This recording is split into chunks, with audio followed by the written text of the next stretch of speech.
And you are all set, Mr. Chairman. Thank you, James. I'd like to call to order Newington and Reynolds School Project Building Committee meeting. It is February 11th. It's a few minutes after 5. I think it's 5. It was after 5. Well, it's 5:15. 5:18 is what my watch says. Jeff, could you do the roll call? Yes, members are asked to signify their participation when their name is called. Councilor Camillo. Here. Councilor Minor. Here. Mr. Sylvia. Present. Ms. Stam. Here. Ms. Dugan. Here. Mr. Wetzel. Here. Mr. Woods. Here. You have a quorum. Thank you. Just playing around with my window here. Bear with me for a minute.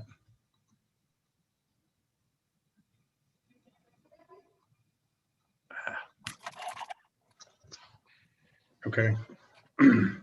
Are you still viewing in full screen, Steve? Now I'm actually kind of stuck here and I'm trying to get out of it and I can't. I'm in a little mini window, but then I've got. Oh, look for the little green arrow on the bottom right corner of it. If it shrinks everybody down and you've got a long list of them. Or are there 3 dots at the top of it? No, it says live on custom live stream and there we go. There we go. I'm back. Okay. Now it's good. I still can only see 10. 2, 4, 6, 8, 10.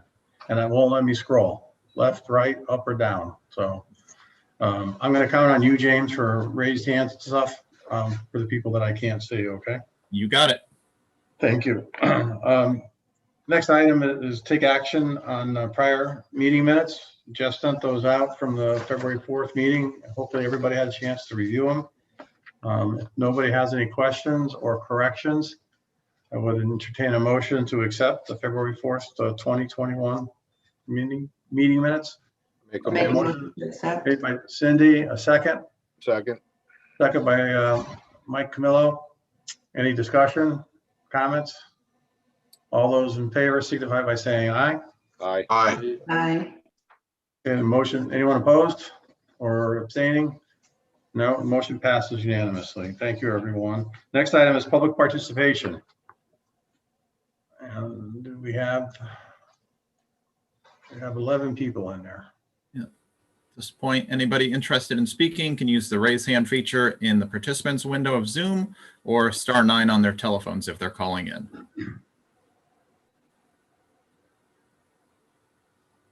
I see no one, correct, James? Correct. It looks like everybody's on for attending only. Yeah, okay. All right, so we'll move on then. Next item is review and take action on the draft request for proposals. Actually, before we start, John, I'll turn it over to you in a minute, but I've had a couple of requests from a couple of the members. Is it possible that you send these out in a PDF? Some people are having a hard time opening them through the link that you sent. Certainly. They shouldn't be that big, so I think you'd be able to get them into a PDF easily. Just make it a little bit easier if you could do that in the future. Yes, I mean, would you like me to resend those after the meeting in the PDF format? Or is it probably would hurt. I know that a few had some difficulty, but did everybody in the end get them open and were they able to review it? No. No. PDF would be appreciated. Yeah, I need that. John. all right. Yeah. I apologize for that. Yeah, I muddled my way through it, John, but I did get it open, but it did hurt my head trying to figure out how to do it a couple times. Yeah. Well, I apologize for that, and we'll send those out as a PDF, next time, and hopefully avoid the confusion with trying to get those opened up. And That's arrived. Hey, everybody, sorry about that. I was trying to get off another phone call. It's like hang up one and get on the other, so I do apologize. that's okay, Chuck. You're actually right in time. We're on review and take action of the draft request. The only thing I made a request to John that if he could send them out in PDFs. Sure, we can do that. Yeah, we're having some trouble opening them up and kind of OneDrives and yeah. No problem. Easy enough. I guess if you're using it on a regular basis, it's a little more user friendly. If you're not, it's it's not Like anything else, right? It's getting used to using it. And yeah, that's not a problem unless there's a really large file. Sometimes that'll clog it up and we'll. Correct. Although I will share with anybody who wasn't able to open it, you might be thankful because it's some pretty boring reading.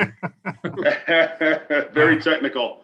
Yeah. Not right. very exciting, Steve. You're right. Yeah, and a lot of it. Although, Mr. Sylvia, I know you enjoy that kind of stuff, especially the that kind of contract. But man, there's a lot of words to say very little. Yeah, it is. It's but it's about to, it's like the devil's in the details, right, Steve? And making sure we're, Well, when it comes down off the shelf and you need it to protect you, right? So it's got to be there. Absolutely. I fully understand it, but our goal is to make sure it gets signed, it gets put away, and we never have to pull it back out again, that we have a great relationship through the whole project, and because if it comes out, that means there's trouble. Exactly. It's an insurance policy we never want to Yeah. use. Yeah. So Uh, if you want to walk us through the information, Chuck, that you sent. Yeah, sure. And I know Jim's got this pulled up, and I've got the so would basics. Do you want to share yeah, would that be okay, Jim? That way I can kind of scroll through it as we as you speak? Sure. Hold on 1 second. Let me just do the changeover. appreciate that. You're set to go. Okay, I'm just bringing that up right now.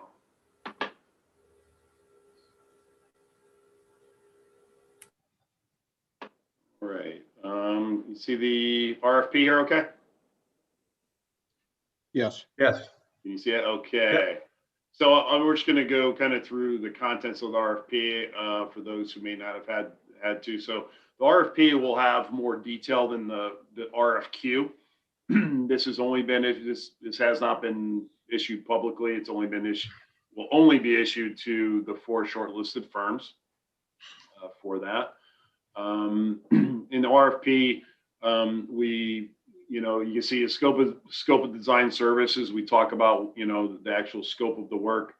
And this is in addition to the contracts that they'll be having to execute, but we like to add some additional information for the firm so that we cover the complete scope. And this document will actually be an appendice to the contract. So it's reference, and any addenda we issue will be part of the contract as well. So they're one large document, if you will.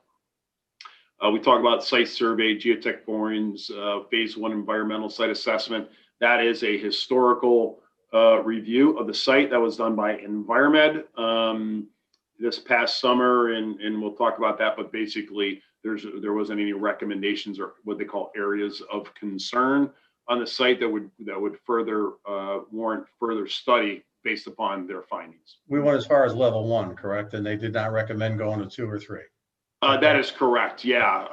In the summary, I can't remember what page it was. I want to say like page 22 or 23 in the phase 1, and I think we provided that. John and I went through that together just to make sure there wasn't anything that we might have missed, and I think we went through it pretty thoroughly. Okay.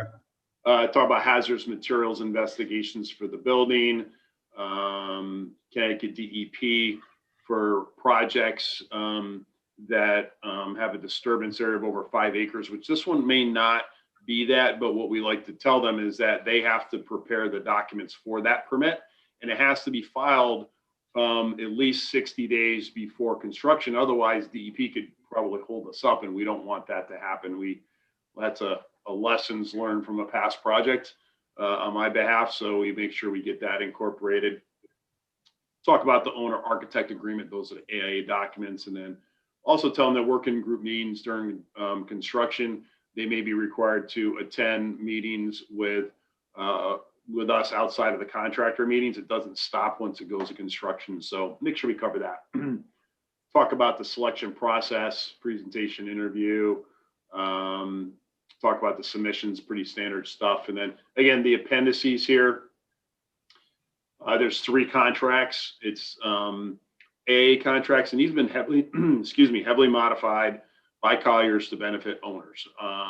We have sent these, Jeff Barron has sent these over to the town attorney. I guess they already reviewed them, Steve. Of course, I talked to Jeff today, and they've looked at them. He's going to take another cursory review, but they didn't have any comments. Again, it favors the owner. So we think collectively between these 3 documents, The 102 and the 201 are specific contracts between the town of Newington and the selected architect. Terms, conditions, and the A201 is what we call general conditions for the contract. This document will be common with both the construction manager and contractor and the architect. Both of those are parties to that agreement, so that when we negotiate with the architect here, if there's any exceptions they have or modifications, which I expect to be very few, once we go to the assumed construction manager, we'll have to review with them. And if they have any exceptions, we'll have to make sure we negotiate that between the two parties, make sure both are in agreement. Because we don't want to have one document for one and one for the other that are different. The proposal form, we'll go through that, all the firms will fill out. We provide a schedule. We're going to talk about that a little bit for the macro schedule. We've talked about that in the past, but we want to touch upon a few items there. AE control budget, architect engineer control budget. This is very, very important. That basically tells and we'll go through this, we'll tell the architect what they have to design to, and for construction, and also for your FF&E. It gives them a budget. And one thing we're going to do is in the interviews, we'll ask them, have you reviewed the budget and do you take any exceptions to the budget? And for any of them that are watching out there, giving the heads up, they say, yeah, we're okay. We don't want to hear during design, oh, well, the budget was too tight, or we disagree with it. It's too late then. This is why we give it to them up front. Again, the phase one we talked about, and then the ad specs, of course, and I think you've all probably seen those for those. Any questions so far, and just what's contained within the document itself? Yeah, I have two questions. Sure. On the B102, Yes, sir. Section 1. Yep. Can we, does it need to be amended for the architect to name the owner's project manager as an additional insured?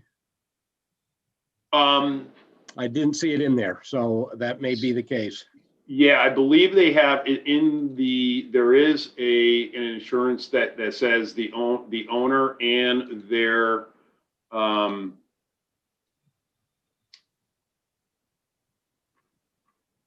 there's additional insured the 1.57. I know there's another. I saw something in there where they had to provide it to the owner, but they didn't require that you were named as an additional insured. So if that. Yeah, we may want to add that, Jeff, if you want Right. to add that. And the other question I have is on page 4, and you've got it right there in front of you, naming. That should have been changed. The chairman of the committee as the owner's rep. And normally that's the town manager or the facilities manager. So yes, that was supposed to be changed, and Steve advised me of that, Jeff. So that should have been changed. Okay. I do, and actually, yeah, I don't know why that wasn't changed, because Steve did give that to me. So Yeah, because I told him, Jeff, that we authorize, the town council obviously authorizes the town manager to enter the contract, not the building committee or the chair. Yep. Please Steve finish. corrected that, and I thought I had made that change, but it might not have saved correctly. So, all right, that's all I've got. Thank you. actually, it was probably saved on our server. Chuck, that is saved on the updated version. Okay, great. So I just Yes. double checked. okay, great. Yeah, I thought we made that change. So Yeah, it has Thank you, Jeff. Mr. Keith Chapman now as the contact. Yep. yes, okay, good. So that when we issue it, that change has already been made, and as well as the address, Jeff, that you advised earlier. And again, his official title is town manager. That's what it states. Yeah. Yeah. Okay. Good. Actually, what I'll probably do is open up those, and I'll open up those instead, so that way we're looking at our latest and greatest on there. So any other questions before we keep moving here? I had one on what was on the other contract, the 101, is it? The first one? Here, let me just, I'm going to open up those so we have the latest and greatest here.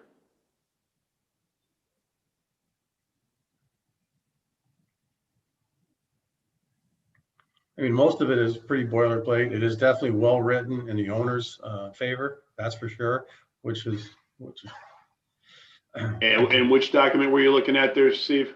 I want to see 2.4.1.2. It has to do with the estimates. The I believe- B201? Yeah, I believe it's 201. It's the one between the architect and the owner. And it has to, he's in 2.4.1.2, it's about being 90% complete before estimates are done. Oh, yeah. Go ahead, Steve. Yep. So if you could blow that up, because my questions are for item 2 and item 6. If you read the top paragraph, it basically says at 90%, but then when you get to 6, it's the owner has reviewed 100% complete construction documents and they're not there. So that should be 100 or should be 90%. So, yeah, so what we typically do, just to explain that, Steve, is they call it a 90% construction documents that the architect completes, and they may be 90 or 95. Essentially, they're complete with exception of the most minute, like their details and cleaning up and edits. Yeah. Sometimes they are 100% complete, but there's always little changes they make. So we'll send that out to the CM and architect, and then essentially frankly, this 100% complete documents, we have to get that approved before we go to the state of Connecticut. So I could change that to 90% just to make that consistent. I think we should just make that change. I was just curious. It just caught me. And in item 2, then it says the owner has completed the estimate of construction cost based upon the 90% complete construction documents. Yeah, the owner, that'll actually be, so if we have a construction manager on board with that, Steve, that would, the CM would take place of the owner's estimate. Okay. But if we didn't have a CM, we would recommend hiring a third party. Okay, so that makes sense. Okay. Yeah, so John, if you could just make a note in that article for number 6, let's just review that and double check with that. But unless there's a reason for it, let's change it to 90%. Yeah. Okay. Then I went through the whole thing, and those are the 2 things that really stuck out to me. And I knew you'd have an explanation for it.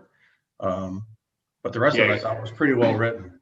Yeah, so just with respect to the estimates, there's going to be 3 phases. I don't know if we've gotten this far into the process yet, right? And been so busy doing architect selection, but throughout the design process, there'll be 3 major stages of design. The first one's schematic design. That's approximately 25 to 30% design. You'll see floor plans, elevations, and site plans, and what they call outline specifications. There's not a lot of detail in there. There's enough for us to start estimating, but we'll stop at that point. We'll do an estimate. We're going to do a design review. The level of uncertainty and level of details isn't there. So in the estimates, you'll see what they call an estimate contingency or a design contingency. And that's typically around 10% because it's for all the, these estimators are experts in it. They can fill in the blanks, but there's still a certain amount that they don't know. So they have this contingency that eventually gets moved up into what we call the trade estimates, whether it's concrete, steel, finishes, roof, mechanical, stuff like that. But the teams that we're going to have done this quite a bit, and we should be in good shape. The second phase is what we call design development, and this is detailed in the B201. That's about 65%, maybe 70%, depending on how far we get.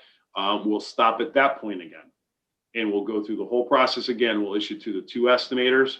We have a form, if we're involved, that we put them side by side, and we do a whole day estimate reconciliation where we have all the parties there, the CM, the architects, estimators, the designers, and typically it takes all day, at least a good 6-7 hours. And we'll reconcile. We'll talk about the drawings, make sure, are we seeing apples to apples? Is one team looking at VCT and the other one looking at LVT or wood flooring? We want to make sure the scopes align, that the quantities align, the quality of the work, the mechanical systems, stuff like that. So that's an all day effort. If we're involved, anybody's welcome to attend those, especially being virtual.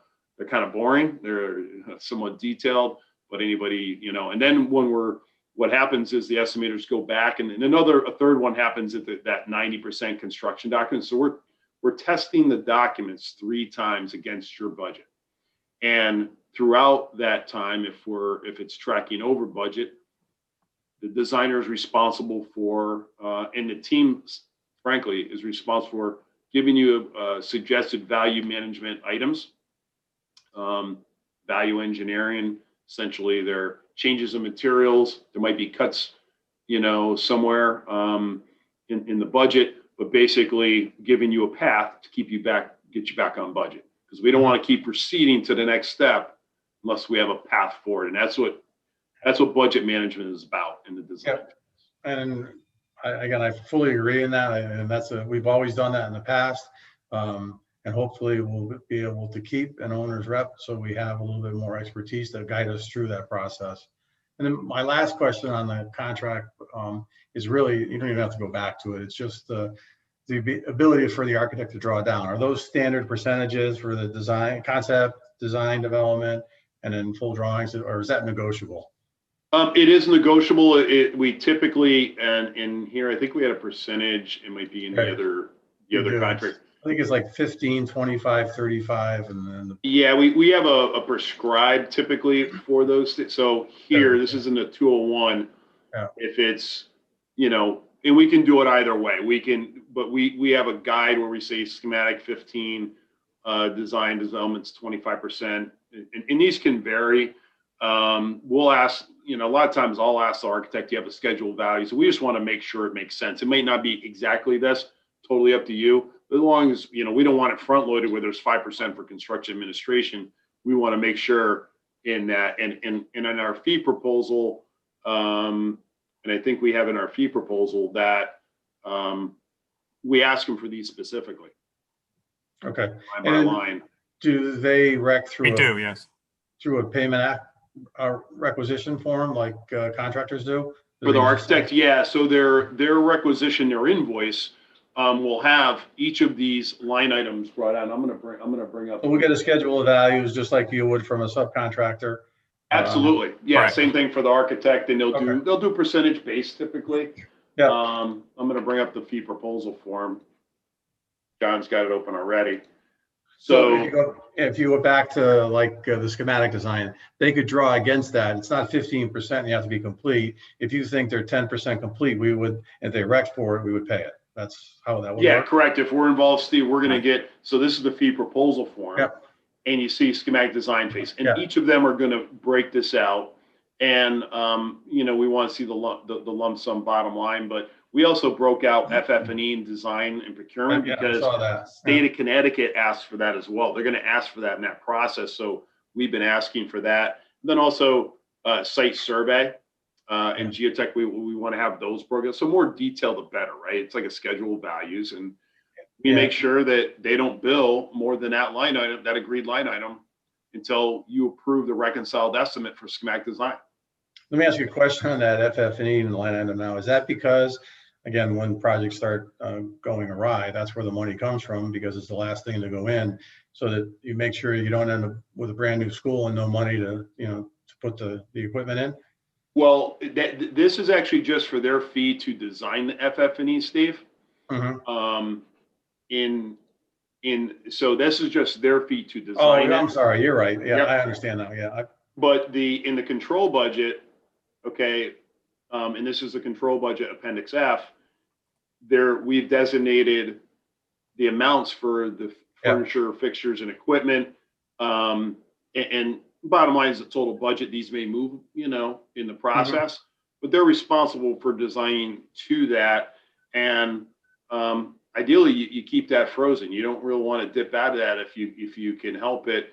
Where we have had, I'll say, challenges in the past is the architects agree to it, and then we get into this process and they go, we need more money, because they're maybe selling an expectation of a desk or chair that doesn't fit within the budget. And that's a discussion we'd have and say, when you're meeting with the staff and you're meeting with the principal on this furniture, we want to give them what they want, but there's a budget they have to manage to, and they have to manage that and know what they're presenting. They can't present a Cadillac when we can only afford the Toyota. And that's, Okay, I understand. Thank you. Yep.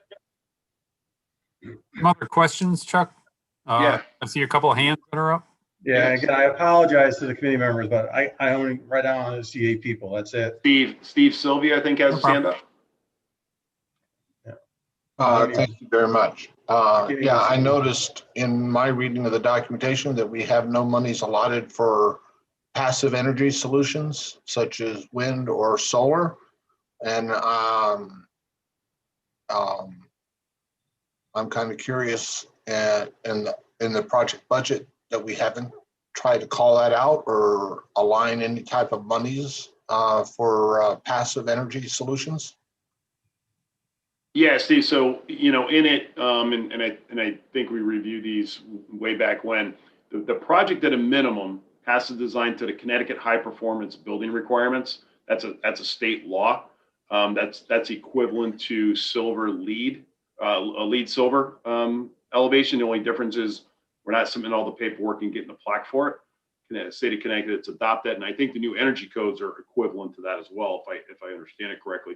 So when it comes to, say, photovoltaic panels, in these jobs, we always encourage providing penetrations through the roof and the infrastructure to the electrical room and the switch gear and the panels, so that, say, if you wanted to purchase that after the fact, you can do so. However, we can look into those, but until if we don't have a specific design, it's kind of hard to really provide a specific budget for those line items. And we can certainly explore those, but yeah, we don't have a specific budget line item for those, for like say, if you had a wind turbine or something like that, we don't have it specifically called out for that, but they have to do Connecticut high performance building. Thank you. Like geothermal, that's a big dollar value that you're probably talking. That's a tough one because it's $500 to $1 $1 million. You'd have to actually study that, do some test wells, and make sure your site's even viable for that. Those are big ticket items, that are there, and other discussions coming up right now. It's real hot as net zero. That's the really the catchphrase these days, and we're actually analyzing what the cost of that to do that is, but we haven't necessarily incorporated that into this budget. But hasn't the government extended their program? I was supposed to terminate in December 31st of 2020. I believe they extended it through now 2021 for solar, because I know I'm involved in the building committee at our church. Mm-hmm. We have just added solar. I just signed a contract with a firm, and the net cost to us is zero. Yeah, usually it's a power purchasing agreement, Steve. Yeah. I think you're probably talking about it. Yeah, So other districts are doing that, and you pay zero for it, and you get the ZREC credits. And I'm not an expert in it. I've listened from afar, but that's a possibility. Because we looked at it initially, and it was probably a $350,000 to $400,000 cost to us. And we said, well, that's really great, but no, thank you.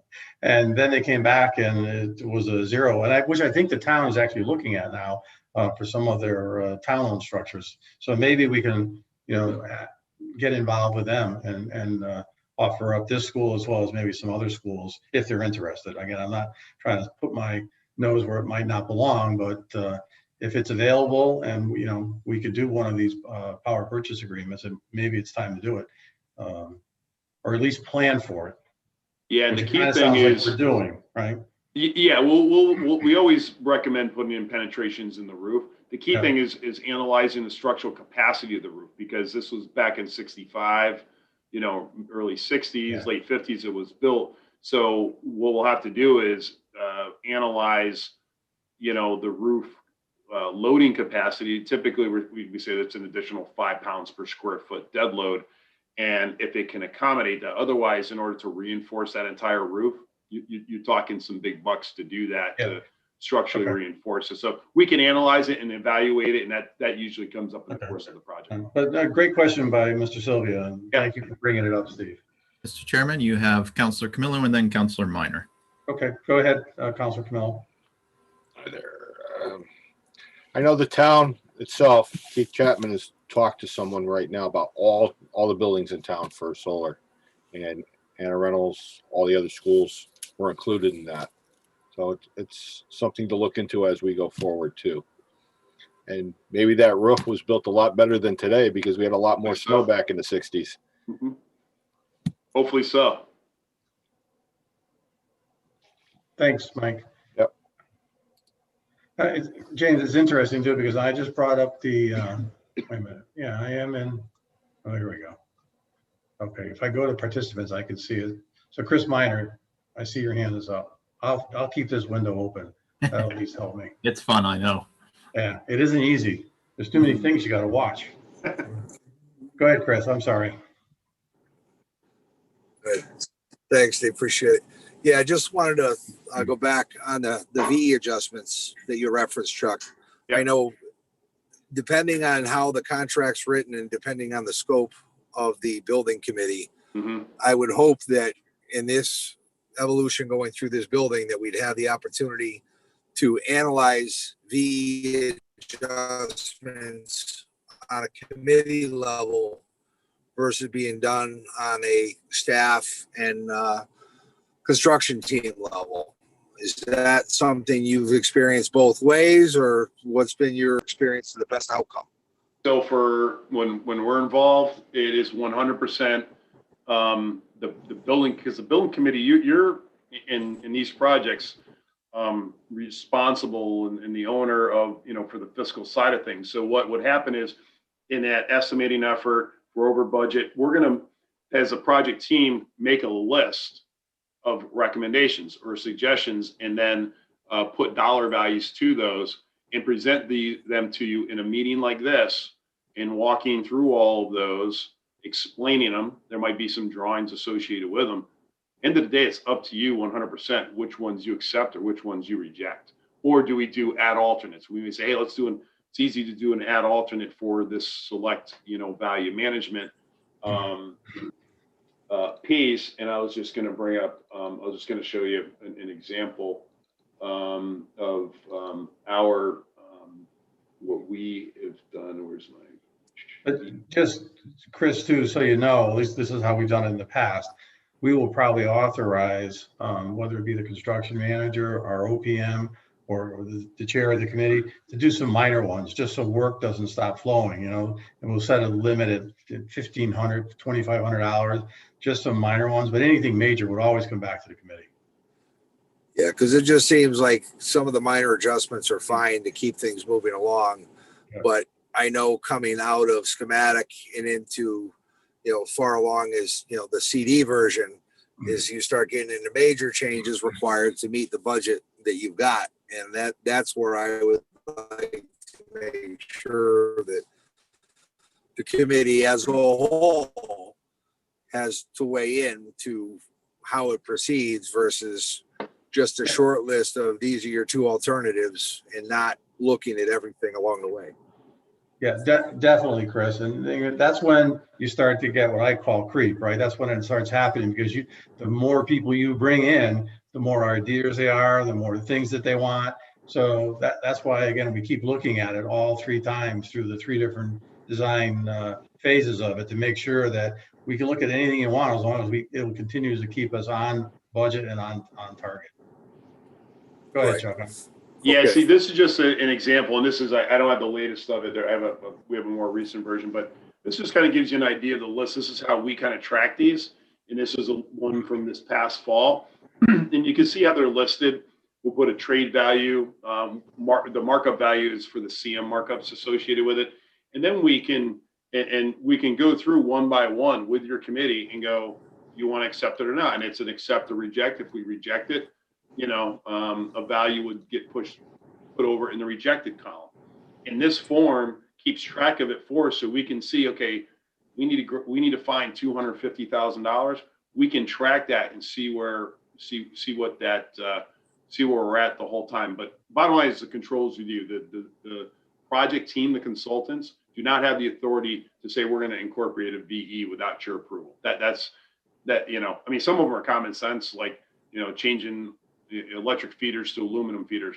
Nothing you're going to see. It performs well. It's the code. So usually some of those are like, okay, we're going to take it. But when they come down to aesthetics, programming, like that, those are big conversations that this committee, as well as Board of Ed members, need to be involved and have a collective vote on it, if you will. Right. And I guess the biggest thing that I'm just reminiscent of is just when you're seeing elements of a project that are there initially in either schematic or conceptual. It's even worse with conceptual, that it changes as you go along and you're not seeing the elements changed up until you finally get to the construction documents. And then those elements are gone and you're looking at, 300 pages that you're never going to see it. And that's all I'm getting at, is to make sure we don't lose that along the way. Yeah, hopefully, you're doing building committee meetings at least monthly, if not twice a month. And that architect's providing updates as they go along. And, there's always going to be something that, maybe isn't seen. But, those should be small details. It shouldn't be anything, major. And again, through that process, I would definitely think that we will be meeting twice a month minimum. Yep. And possibly even more if we had to. Yeah. Are you all set, Chris? That's it. Yep, that's it for now. Thanks. All right, Jeremy, I see your hand is up. Yeah, I just had a question, and forgive my ignorance on this. I look back at the some of the cost estimates here. One being data telecom equipment at $664,000 or somewhere in that neighborhood here. And I understand it's an estimate. However, isn't something like that typically built into either the BOE or the town's budget? So we don't have that redundancy. Is that something that's really a cost in this project, or is that just all done at one time?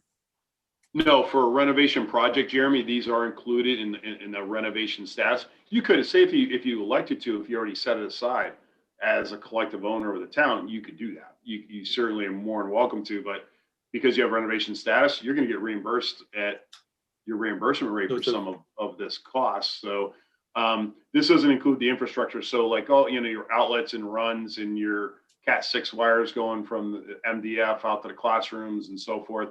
That's all part of the construction costs up above. This is primarily, as your server switches, everything, all the brains of the building, if you will. It might include, some computers and some AV equipment as well. And that is based upon, we assigned $1,500 per student on the 443 enrollment. That's how we came up with that. And then similar for furniture, we use, I think, $1,600 based upon homeroom seats. I see. So it's a value added thing to add some of this into this budget because of reimbursement. However, you still have to tread that total budget scenario as well with some of this. I can see here. Yeah, this is with a renovation project. It's like they say renovate like new. You're basically getting a new building. You're getting the whole enchilada in this. So when we're renovating, but say if this is a new building, we're opening it up. It's brand new. It's good for another, hopefully 20, 30 years. Some parts obviously, wear out before that, but yeah, everything is included, with this, and these elements are reimbursable at the reimbursement rate. You set, Jeremy? Yep. I see you went back to mute. Okay. I see no one else's hand is up. Before we move on, though, does anyone else want to take a stab at a question or a comment to Chuck? If not, I'll have him continue to move on. Great questions, by the way. We're happy to answer these. So just kind of going through the RFP itself, I think you've seen many of this. Nothing really new. Background, project description here, ed specs. Again, most of them have seen it already. We talk about the project budget and the construction budget. So these are really important numbers. Construction budget, again, is part of that control budget. That goes back to here. That's that number right here. At 26,655, you look back at the RFP, 26,655,700. So that's the total construction budget that the CM and the team has to design to. And then the FF&E budget, the architect's responsible for designing to that budget, which again, this is the control budget showing that value there.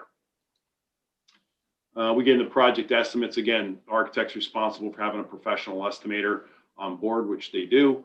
I think we kind of talked about those and the value management, and it basically says they're responsible for attending these meetings, participating in such meetings.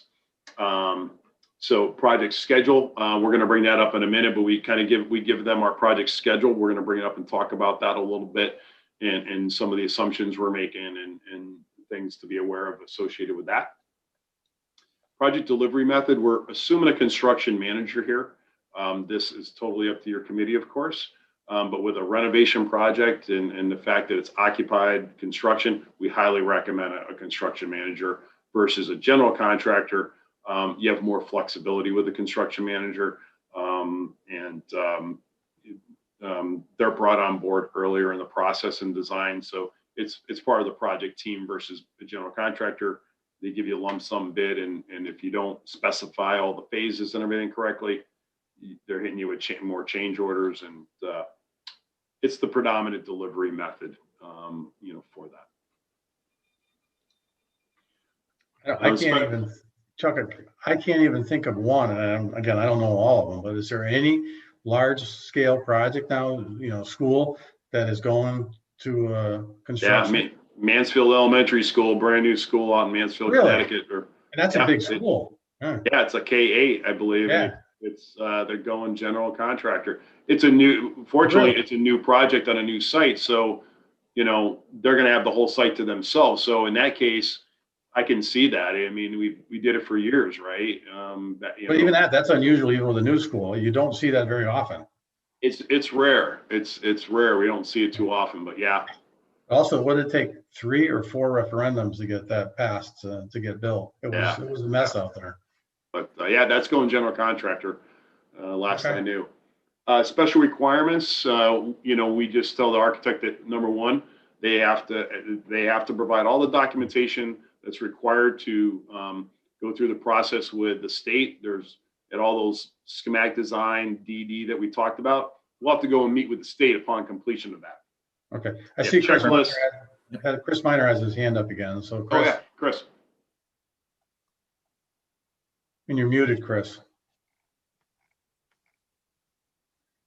Can't wait till we don't have to say that anymore. Yeah, I know. Chris? Left over. He may be, no, it's not left over. I dropped it down. He may be having internet issues. Yeah. So let's come back to him. Chris, we'll come back to you in a little bit. Steve, real quick, on going back on the distinction of construction manager. Chris, it's not working. You're not coming through at all. We can't understand anything you're saying. I see you even turn your camera off. Sometimes that helps, but it's not helping today. Maybe get out and get back in.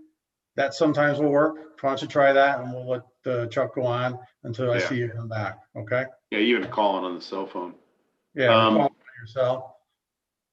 So again, we're going through the state with the grant reimbursement, and we're just making sure, and all these firms know this isn't nothing new, but we just want to make sure we cross our T's, dot our I's. That they have to provide all the assist in compiling all the paperwork. There's large checklists in letters, and we'll be if we're involved, we would assist with that as well. But they have to help prepare those, attend the meetings, respond to the state, and make sure we're getting all the paperwork that we need, and as well as any major subconsultants that may be required as well. And also that they're required to attend all these meetings with you. They can't, even if there's minimal activity, the principal and the PM, they have to be in these meetings here with you, just like the CM should and owner's rep should as well. And then also attending any board of ed, because before we go to the state, we have to have approval by this committee of the plans and specs and estimate, as well as the board of ed. Both of those have to be signed. There's a document. I call that the golden ticket. If that's not signed, we don't get permission to bid. So making sure they know that. Design services. Again, a lot of this is described in the B102 and 201. We just cover it additionally, specifically, all the disciplines for it, but also we say civil, landscape, geotech, cost estimate, code research, lighting, acoustical, interior design, the whole gamut. They got to carry that unless we explicitly state that they don't. And if they don't have it, they got to hire a sub for it, which is fine. Got to design it to the building, the state building code and life safety codes, Connecticut high performance building requirements, as we mentioned. By law, we have to hire a commissioning agent for this as a renovation status. And that, for those who don't know what that is, and we do that at Colliers as well, it's essentially a third-party independent, engineering, typically of ensuring mechanical, electrical, plumbing, building envelope systems are constructed in conformance with the design documents, confirming and verifying that they're operating as such, balancing, air and water balancing, et cetera. And that the owner will have to hire that to do that. Chuck, we we also- also there because Chris is back in. Chris, do you want to try to say something now? Ask a question. You are still muted and your camera's off, but.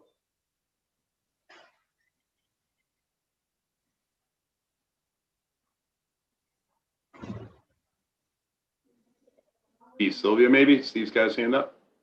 Yeah, I do apologize to the group. My customer is reaching out to me and I need to leave this meeting. Okay. All right, Steve, thanks for letting us know. Chris, I'll give you one more shot. I see that you're on, but you are still muted. And he's off. Is that any better? Oh, are you Chris? Can you hear me now? Yes, There we now we go. can hear you. Jeez. No, I just wanted real quick to touch on construction manager versus construction manager at risk. Chuck, your opinions for both? Yeah, so the two predominant ones that are still out there, you have construction manager as advisor. Okay. And we have a spreadsheet on this we could certainly share with you at the time. We have a pretty complete analysis, the pros and cons. Construction manager at risk are the two major ones. Construction manager advisor isn't as used as popular as it used to be. The difference between the two, frankly, is that a construction manager at risk, the town holds all the contracts with the trade contractors. The site contractor, concrete, steel, there's probably anywhere from 15 to 20 trade contractors. And in that arrangement, you as a town would be holding those contracts. And direct one-on-one, and you're cutting it every month, you're cutting checks to every single one of those parties and reviewing their requisitions on the CM will review them, but the town purchasing agent or financial, department would have to cut checks to all those. The CM at that point is purely just an advisor. There is no risk. They're basically really day-to-day oversight, and they do help with early planning. And I'm simplifying that. No offense to any CMs that are out there, but the construction manager at risk, they in that scenario they hold all the contracts. We get them all publicly bid. We see them. It's an open bid. They provide a schedule of what the parent low bidder is. But with the risk part is, and this is where people think they own everything, is they own what's in the contract documents, plans and specifications and addenda. That's what they own. So if in the process of buying out and advertising a project, they miss an element of work that is on the documents, They own it. they own it. But at the same time, they are in a renovation projects, we limit it anywhere from 2 to 3% for construction CM contingency. Yep. We put that up front because otherwise it's a negotiation later, and we prefer not to. We cap it definitely at 3%, no more than 3%, maybe 2.5%, because really comes down to how good is your buyout going to be? How well do you put your trade packages together? So the biggest difference is you holding the contracts versus the CM holding the contracts and being responsible to them, and all the insurance requirements associated with that as well. And Chuck, isn't that usually done, at least I've seen it in the past, it seems to be done when the town is holding the contracts, when the CM involved is signatory usually to the laborers, and they don't want to make the job either a PLA or go union. That's what Maybe sometimes yeah. the PLA issue, from our experience, Steve, is really town-based. It seems to be more political than anything. Middletown, everything is PLA, always. Yeah, it depends on the towns. City of New London does PLAs. North Haven did PLAs. But yeah, it doesn't really matter the delivery method. I think is most, to my knowledge, I think most of the CMs are signatories to unions, just because they were general contractors so long ago that.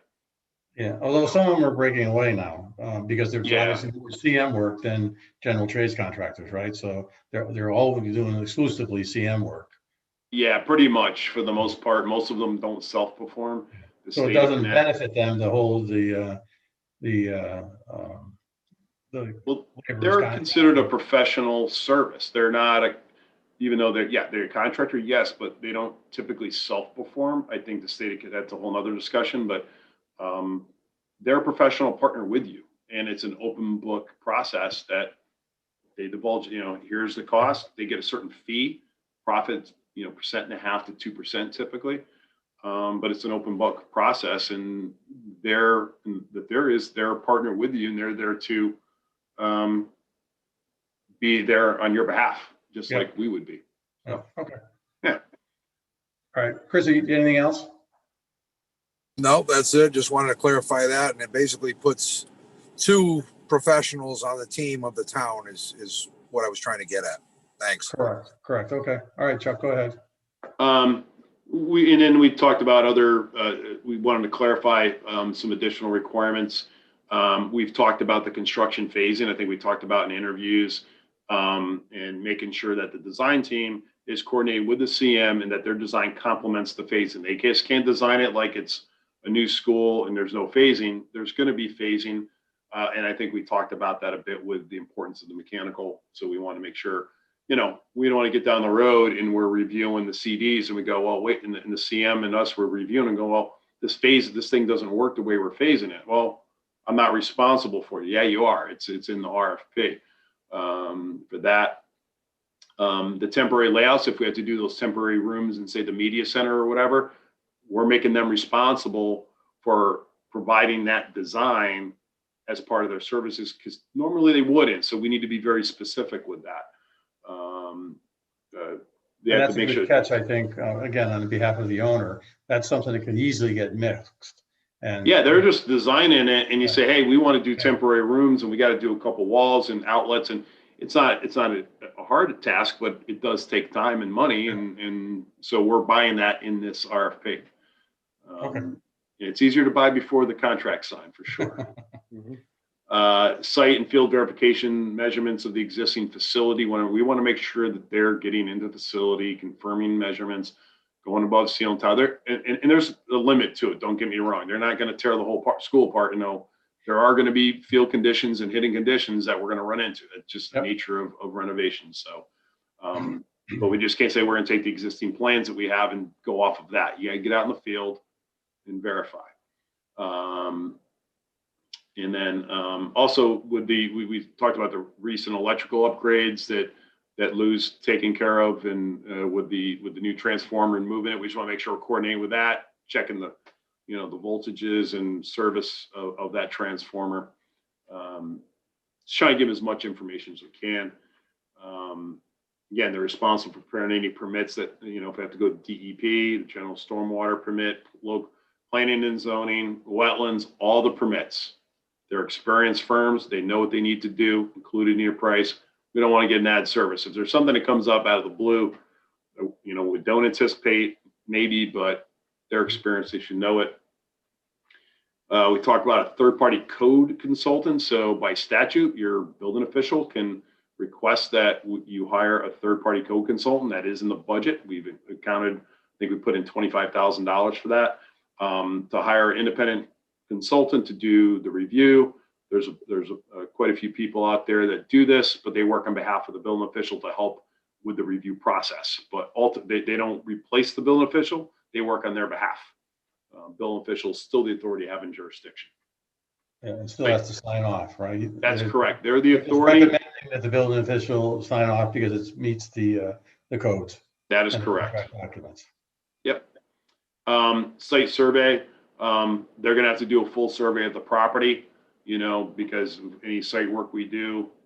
We've tried to do it in the past. I don't know if we have a current survey, but we've tried to do that in the past. And what happens is they didn't take the original survey, so they don't have responsibility necessarily for the accuracy. So we say for 20, 25 grand, you do it because that's one change order. They have to also, if there's any storm inverts, utilities that we may be tying into, they need to verify those to the best of their ability. Doesn't mean doing test bits, but if there's manhole cover, they have to lift it up and measure it. And so, so we clarify that. Geotechnical borings, this one, we're really not doing any expansions except for your elevator shaft. So, to get a boring rig into that courtyard where we're proposing is going to be difficult. So we may have to maybe do some test bits with a small excavator or something. We'll have to figure that out. So it should be fairly limited, but they should at least have a geotech engineer to advise them on what the soil is probably going to be. You would probably want to tell them, assume that there's going to be rock. Yeah, yeah. We're not going down very far or very much, but there more than likely be rock. And it's going to be a small footprint, so it's not like, fortunately, not a whole school. There won't be no blasting; they'll just hammer it out. Yeah, exactly. A little bit of dynamite, right? Phase 1 environmental site assessment, we talked about that earlier. Phase 2 isn't required based upon that report. Hazmat investigations of the existing building. So we recommend hiring a separate hazardous materials consultant that will be working for you directly and not for the architect. They have to work collectively. They have to work together. So if we're in some cases where we're just replacing a window, sometimes there's PCBs and they may leach into the masonry and we have to determine how far we go out. That's up for that consultant to do it. But how we manage remediating those materials, we want them reporting to you so you get a direct line of communication from them.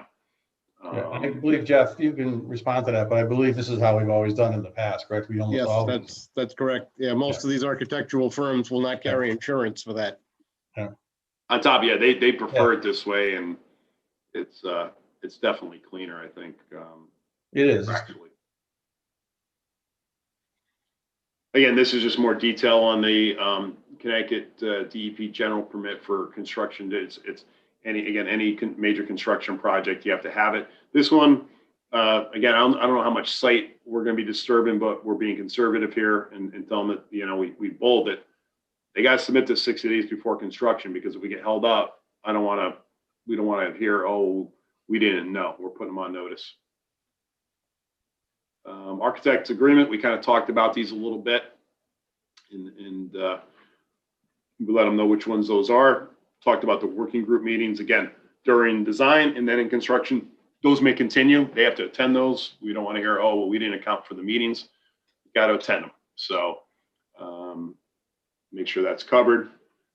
Talk about the design process and how you're going to select, and this is some criteria that we recommend of what you'll be looking for. Obviously, we did our preliminary interviews, but that's the chemistry of the team, specific ideas of that's what you're going to be looking for. What are their ideas for here? Sensitivity to architecture. What are their ideas for doing maybe the new skin and so forth. That could come into play.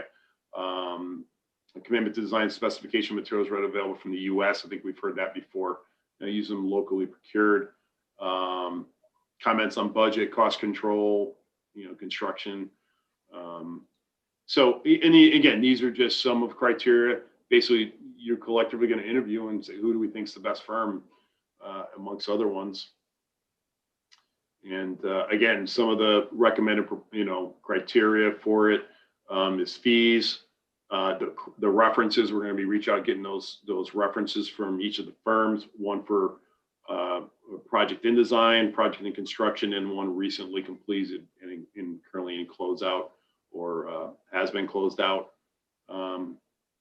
Contract oversight, again, kind of redundant with up above. And then submission logistics.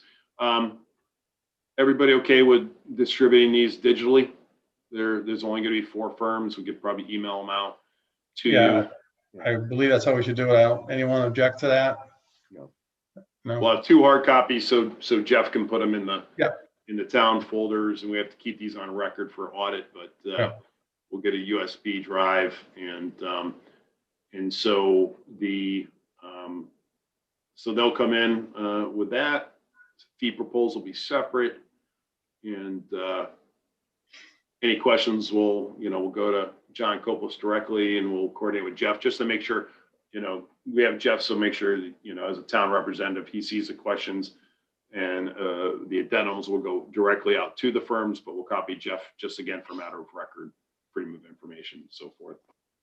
We asked for a written proposal. Basically, it's a narrative of how they plan to approach this job, but they're really going to cover it in the interview. But this is a written part of it.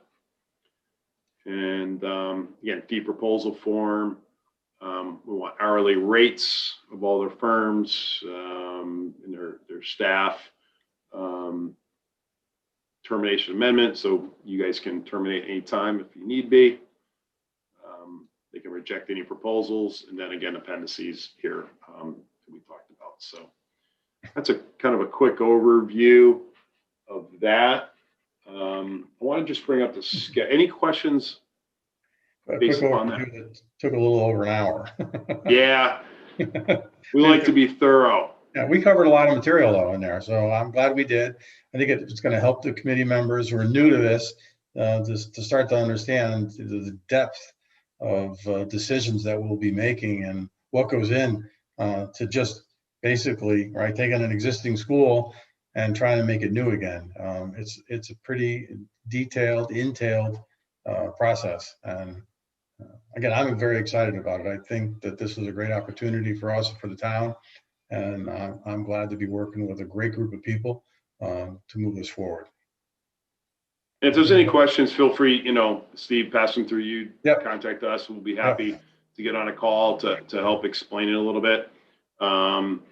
The schedule, this is slid a little bit, obviously, from our previous ones. But please take a look at this. We're basically, showing our architect selection, and, we'll actually hopefully finish up mid-March, so they might get a jump start on that. Roughly 12 months to design it. This should go pretty quick. I mean, it's not like there's a lot of options to review. It's going to mostly be internal. Any ideas they have for, improving the programming. Maybe a little bit on site, but usually it might be a little bit longer for doing a new building because obviously the floor plan and so forth. But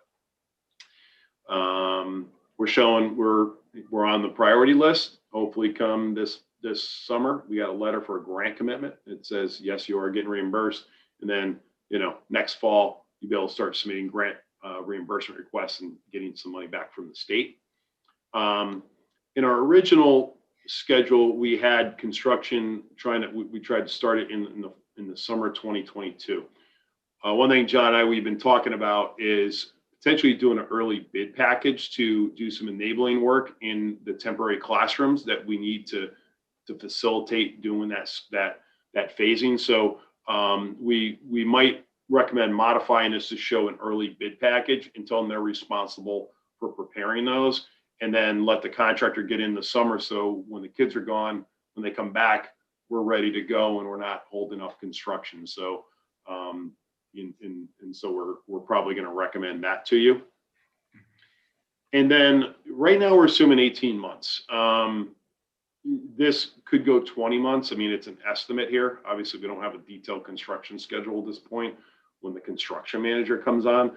What we want to do is tell them we're assuming 18 months for construction administration service, but give us a unit price per month if it goes beyond that for it. So we do want to push to 18, but our construction manager will really dial that in, for us. And the same thing would go for the construction manager as well. We're going to give them assumed construction duration, and then then there'll be closeout at the end. So as you can see, this has ended up in February, March timeframe. Depending how it goes, we may say, hey, we need to go into the summer and just finish it up in that summer of 2024. So just wanted to put that out there, be realistic about it. But as long as we all know what we bought in the beginning and the potential for it, I think that's the most important message there. Yeah, and I think the important thing to keep in mind here too is that we are, an occupied building, fully heated building. So while we have, adverse winter conditions at times, it's not going to affect this project that much. Obviously, the skin of the building, the exterior skin of the building, the windows, that sort of thing. But again, there's more than enough time built in the schedule in good weather where we can handle that. So through the winter months, we can continue to make progress and not come to a standstill sometimes where you would be.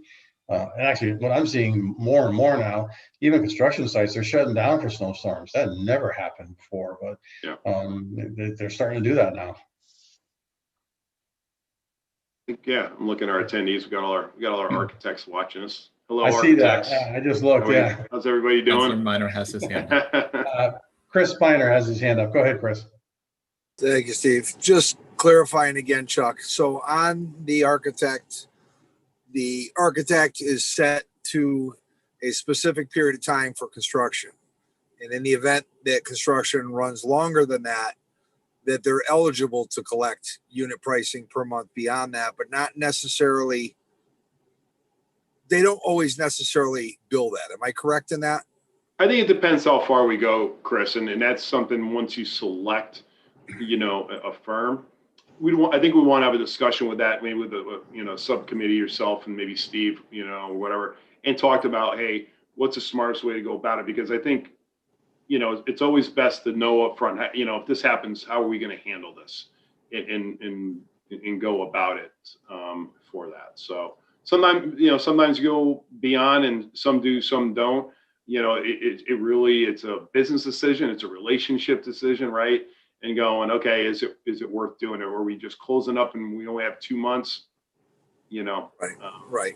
Because, winter conditions can change, other, issues coming up with the weather can change schedule, resequencing because something that was unknown surfaces. I mean, it can be a variety of different reasons, but 100%. Again, the point I'm just trying to come across with is they are eligible for additional fees should they choose to go after them, is what I'm getting at. Yeah, correct. Or well, it's always open to negotiation. What I always encourage, let us know up as soon as you think it's going to happen. Tell the owner. And a lot of firms, we don't like to say, hey, we need additional services, right? Because it's not necessarily, ideal to pay more money. But I'd rather know up front. Let us know up front. Don't come after the fact and try to bill us later. That's the worst case to do that. So as long as we negotiate it, or you say, hey, we're going to bill you, based upon a time and material, and just at the rates, you give us your timesheets, and we're going to pay you, based upon that, and you're going to see what the work is being done, and you could do it that way as well. Okay, thanks, Chuck. Yes, sir. In all fairness to the architect, the contractors, if we're asking them to do something and we haven't paid for it up front, they're not in business to give things away. We need to pay for it, and that's only fair. But again, at the end of the relationship, as long as it's going well, I think it's going to be a good relationship, and there's give and take on both sides, right? So I'm sure we'll be able to work something out that's agreeable to both parties easily. All about communication. Yeah. So that's about all we have for tonight. Okay. And if there's any questions tonight or afterwards, feel free to send them through. We'll be happy, again, to sit with anybody and explain anything in the contracts. A lot of really boring reading, to be honest. Probably the B102 and 201 are probably the most interesting for this moment in time of, what they owe, what they don't owe. We also, just to point out, and I know this has been a kind of a hot topic on the town hall project for those, and I'm sure Councilor Camilla can attest to it. In the B102, I'm going to just if I could reshare one more time, Jim.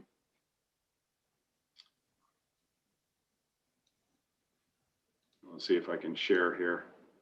Looks like I can. So just wanted to point out, in the B102, we have an errors and omissions clause. It's Article 7.1.3 or 7.13. And this has to do with errors and omissions in the contract. If they make a mistake or if they don't buy something, we start with a limit of up to 1% of the original contract value that the owner would be responsible for paying for. Anything beyond that is really subject to negotiation and potentially, looking at the errors and omissions policy to reimburse the town for any of those changes. And if anybody's been paying attention to town hall, that's been kind of a hot topic. So that's by default in our contract. Okay, thanks, Chuck. Anybody questions or comments for Chuck? All right, great presentation, Chuck. Thank you. I believe we need to take action on this so we can get this out to the architects. Was one of the main purposes of this meeting to be held tonight, so that we can get the RFP out to them so they have enough time, obviously, to prepare for when we want to come in and do interviews. And Chris, actually, I see your hand up. Is it left up, or do you have another question? No, it's left up, I think. Okay. I have no idea why I can't see you, Chris, but I can't. There's nothing I can do to make me see you for some reason. So I would entertain a motion that we approve the RFPs as presented. And I believe it would be forwarded then to Jeff, right, for distribution. Jeff would take care of that. And before they can go out, I believe we would also need to make sure that we get the final review. Yeah, actually, if I may, yes, please, this is Jeff. probably something that Colliers should distribute to the 4 firms that the committee has selected. They can distribute to them directly. Okay. Then let me ask the question again. What about the comments from the town attorney? All right, Jeff, are we good enough to move forward on what he said already? Or do we need? Yes, he has reviewed the AIA contracts and did not have any changes. I sent them back to him today. Okay. And told him what the schedule was as far as the date by which he would need to get any changes to us. But since he's already looked at them, I don't anticipate that there will be more changes that he would have now. Okay, great then. So then I would entertain a motion that we move the RFP as well as the draft contracts forward to the 4 architectural firms, and Colliers will handle that distribution. Make the motion. Right, Chris Miner? Second. Chris Miner or Mike Camillo? Mike Camillo made it? Mike made it, right? Chris made it. I second. Oh, okay, so Chris made it. Oop, and Mr. Camillo seconded. Mr. Camillo seconded it. Any discussion? All those in favor signify by saying aye. Aye. Aye. Anyone opposed? Motion passes unanimously then. Thank you, everybody. Jeff, you have any other business? No, I don't. Do you wish to meet again in 2 weeks, or are you done until interviews on March 4th? Chuck, I don't think we need to meet till March 4th. Do you? Unless you have any other RFPs you want to get out. Yeah, so let's set it up for March 4th, Jeff. Okay. Okay. Chuck, did you have anything else? No, sir. I think we're good for now. If something comes up, I'll let you know, Steve. Lou, on behalf of the board, do you have anything for us, or no? You good? I can read your lips. I think you said no. I think you're good. Good tonight. Okay, all right. Next item is public participation. Anyone from the public? Let me switch over to our attendees, which are mostly architects. Couple of CM firms. Actually, some of them bailed out already. I see nobody with their hand up. Okay, and comments by members? Anyone else? Anything? No? Motion to adjourn. Make a motion to adjourn. By Mr. Camillo, all those in favor signify by saying aye. Aye. Aye. Thank you very much, Chuck, John. I appreciate all your efforts, Jeff, as well as you too. Thank you for helping us move this project along. All set, Patty. Everybody have a good night. James, thank you too. You're the guy behind the scenes. You're the masked marauder. We never see your face, just your voice. I hide. Yeah, I'm running another meeting right now. Yeah, Jeff, I got to call you too, because I mean, James, I got to figure out what's going wrong, because I can't see everybody, and I don't know, maybe we could try to figure it out. Yeah, we can run a test.